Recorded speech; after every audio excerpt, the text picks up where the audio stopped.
Hi,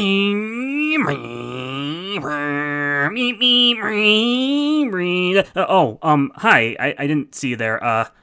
On January 29th, 1886, German engineer Carl Benz patented the vehicle powered by gasoline, effectively making it the very first iteration of what we would know as the modern automobile. About 20 years later, Henry Ford, emerging from his cave after drafting that 40 hours, 5 days work week idea he would curse us with later on, had his Ford Motor Company create the first middle-class affordable car, the Model T. And ever since then, there has been a direct correlation between the car you drive and the size of your doodle. Driving is cool, except I kinda hate driving. Like, there's way too many people out here that both don't know how to drive and congest areas that really don't need to be. So, instead, it's a lot more fun to drive in the digital realm of video games. And I've always had a soft spot for driving games, in particular ones from the early 2000s and 2010s, back when cars were more about liking cars and not being yet another way to let people know that you have a lot of money and aren't a homosexual communist like those damn liberals! So, here are 3 of my favorite car games that make me happy to be driving a car as opposed to whatever feeling I get actually driving a car.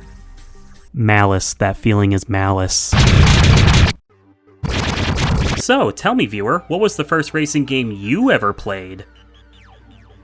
Wow, that sounds like a fun game. The first racing game I ever played was this, Need for Speed 4 High Stakes. I mean, the 4 wasn't in the Western version, that was in Japanese, but I liked the sound of the 4. So I was literally 2 years old when this game came out, but from what I gathered, the 2 biggest racing games to get on the PS1 were either Gran Turismo or Need for Speed. No, I don't know what Ridge Racer is. While there were plenty of other options, these 2 were by far the most popular. Gran Turismo was focused on simulation racing, and Need for Speed was more of an arcade racer that had police chases. I don't know guys, this looks like a simulator to me. Have you ever went 5 miles over the speed limit in a small town full of bored cops? Stay right where you are.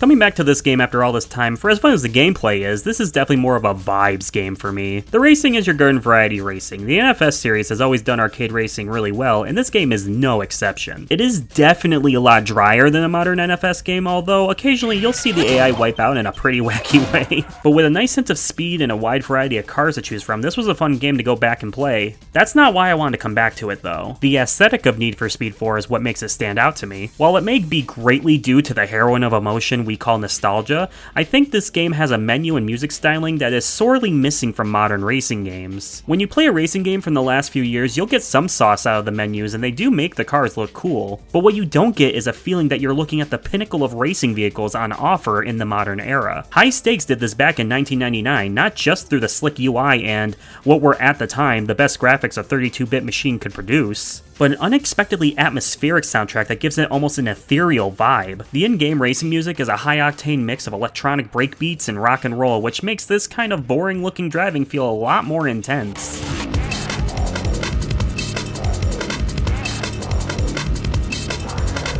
The menu music, on the other hand, is similar to the racing music, but trades the intense high-octane nature for something more lo-fi and ethereal. The type of sound that makes you go, wow, these are some freaking cars.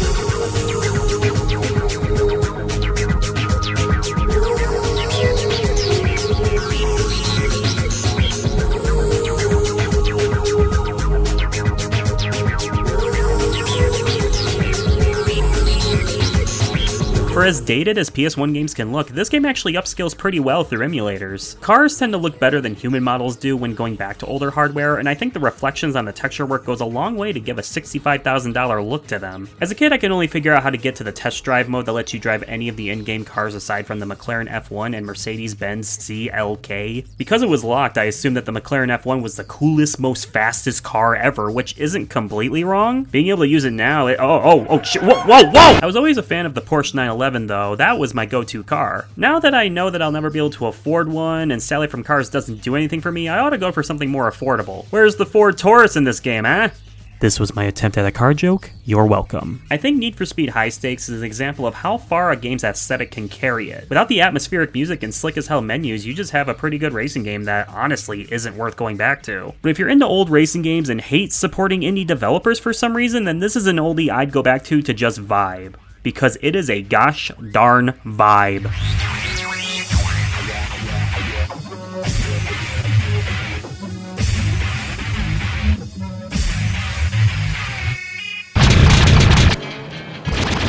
5, 4, 3, 2, 1, go. Fast, sharp right. Fast, sharp right. Into double caution jump. Double caution jump. Triple caution. Triple caution. Stay center. Listen, as much as we would all love to drive a luxury sports car real fast on a racetrack, we can all agree that there's something more fun than that. This. Motorstorm. Honestly, can you even think of a better name for a game like this? An off-road racer where you are less concerned with the usual upgrading your cars and drifting and whatnot. Instead, your focus is more on learning each vehicle's strengths and weaknesses and what route to take in each track to optimize those strengths. Oh, and boosting. Boosting is like a drug in this game. There's no limit to how much you can boost, but if you boost too much, UOD. Knowing when and where to boost is just one step though, because like I said, every vehicle has its own pros and cons that you have to consider when entering a race, which more often than not will pit you up against a variety of each vehicle type in the game. While each vehicle category has a set of skins, they all play the same, so really there's only 7 different vehicles in the game that all play vastly different. The motorcycle is the lightest vehicle and explodes if you sneeze at it, but it's also the most nimble and its small size makes it prime for finding unique routes for it, while comparatively the ATV is slightly beefier and can handle rougher terrain, but it still can't beat some of the bigger vehicles. Though it is satisfying that you can taunt as an ATV or a bike, which if you do so near another ATV or a bike, you can just knock them out of the park. The rally cars are terrible on any terrain that isn't flat or dry, but when you find the flat or dry route, it's the fastest vehicle on the track. The buggy is the most all-around vehicle, but that in itself is a weakness since every other car has advantages over it in specific scenarios. Racing trucks, much like ATVs are to bikes, are just beefier buggies, though their beef makes them not quite as fast as buggies are. Mud pluggers thrive on being in mud and other rough terrain, but are kinda lame when you hit something dry. And last but not least, the big rigs. Ginormous and destroy everything in their path, though they are very slow to reach their top speed, and turn almost as slow as everyone ahead of me anytime I'm driving anywhere. Now with that much variety of vehicles in this game, you would probably think that the races would be chaotic. And yeah, you'd be right. This isn't a game about timing or precision. MotorStorm is all about mapping out a route and trying to survive the pack of psychopaths trying to take you out. And I tell you, the AI can be absolutely cruel in this game. Your penalty for crashing isn't too bad, but you bet your ass that if you're on a bike and a mud plugger is coming up on you, they're gonna try to run you off the goddamn road before they pass. Every race is absolutely thrilling. From start to finish, you never really have a chance to catch your breath because even when you know the exact route you want to go with your vehicle type, you never know when someone will get the jump on you and you have to quickly reroute down a less optimal path. And likewise, it's just as fun to do that against your opponents. Oh, also, remember that I mentioned that you explode if you boost too much? Well, when you explode, you launch yourself forwards, so you can actually use that to your advantage to win a race at the very end. There's literally nothing more satisfying than winning a race that way. Out of every single racing game I have played up to now, MotorStorm has the perfect mix of knowledge-based skill and high-risk, high-reward gameplay. I have yet to play any of its sequels, but they seem to improve on what is already an incredibly solid formula. And they also probably fixed the load times.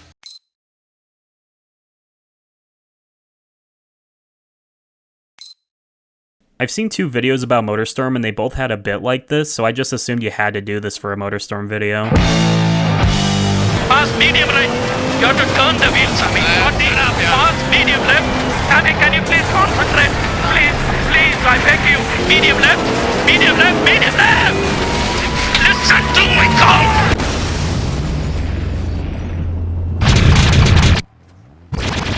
When I was a kid, I remember watching a movie called Too Fast, Too Furious with my dad. In particular, I remember the opening scene sticking out to me because of all the cool cars they had, and it introduced the concept of street racing to me. Well, years later, a friend of the family stopped by around my birthday and handed me a gift. This PS2 game that looked like that part of the car movie I liked. And that game was called Juiced.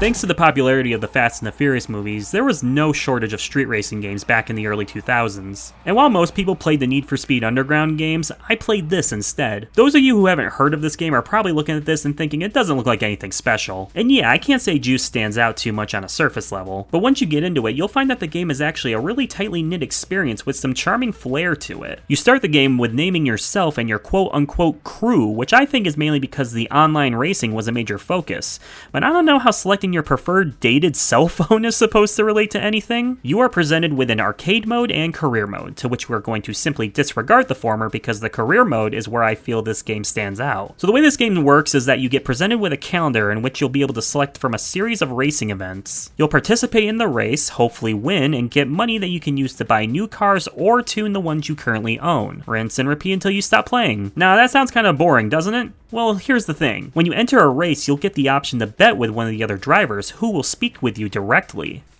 Hey, you're looking at Papa Z, and you're going to be meeting his crew, the Lords. Hey, what happening?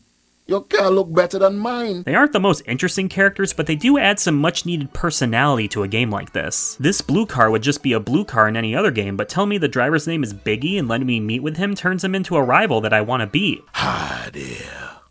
I'm Biggie. Biggie Mombasa. You know who Biggie's voice actor is? William Vanderpue, who would later go on to voice Patches in all of the Souls games.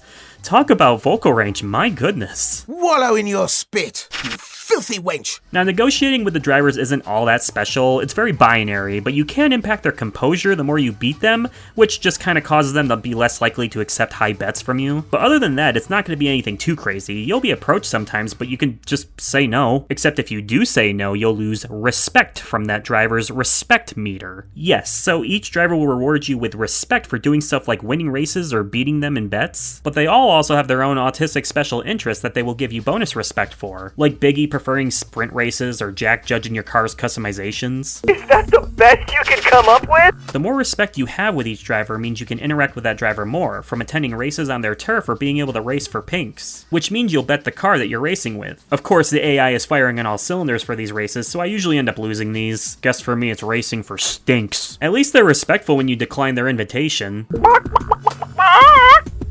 I smell chicken? I think the pink slip races were a big deal for this game. I assume you could bet with other players in the online mode for cars, at least judging by this ad with a guy who's acting way too hard. Now I made one stupid mistake, and everything I built, gone. I ain't losing again. Now I'm coming for your ride. Build it, race it, put it all on the line. Juiced. But hey, I'd rather have a guy trying too hard than a woman literally being objectified. Slight tangent, Juiced had a controversial ad where two dudes are customizing a car in the game until they notice that they're also customizing a woman who happens to be nearby. So they decide to customize her clothes off. When I heard this, I thought, how bad could it be? But yeah, they go all the way.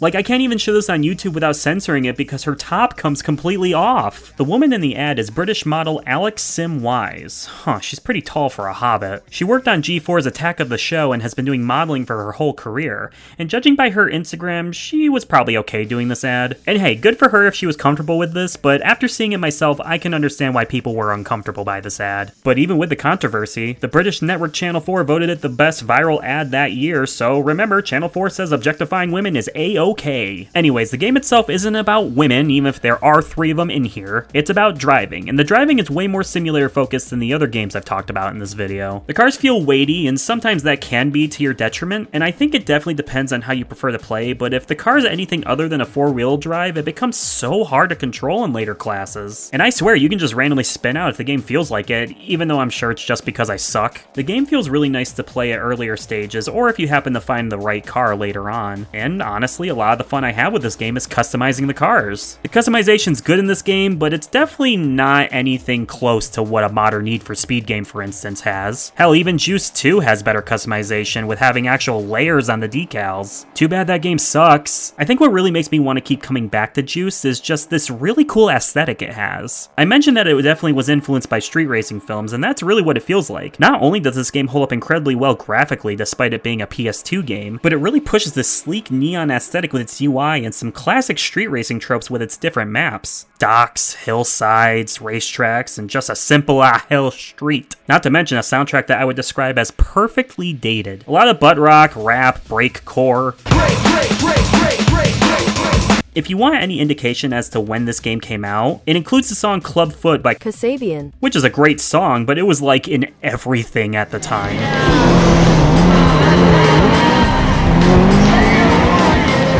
Juiced is not the best racing game I've ever played, but what it does for me, other than remind me of a time when I wasn't anxious, it really showcases the time period where this was the coolest thing people could do. Sure, the mechanics in this game can be a little wonky at times, but it just feels cool to play. Because driving in real life, lame, slow, feels not very cool to do. Driving a video game, very fun, very cool to do. It's kind of funny, so many games can give you catharsis with being able to be rich or murder with no consequences or go on a grand quest, but a lot of us have been getting more fulfillment out of games that just let you farm, clean shit, live a stable life. These car games, for as wild as they can be, feel kind of like proto-cozy games to me.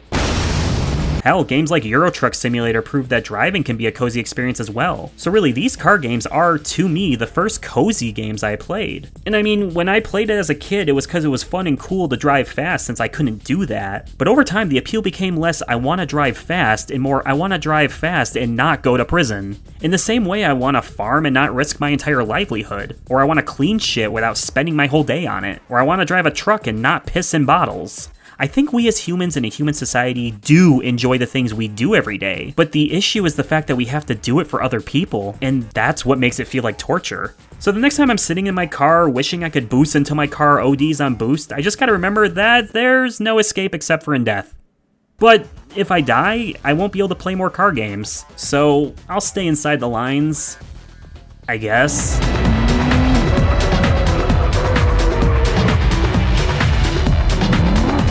I have nothing to say. Hey, wow, you watched the whole video. I can't believe it. Seriously, it means so much to me that you're watching this whole thing. Please leave a comment, like, subscribe, all that garbage. Share it with a friend if you think that they would like it. And be sure to check out any of the games I talked about in this video. I think they're all very worth playing and very much something that you would enjoy if you watched all the way through this video. I love you.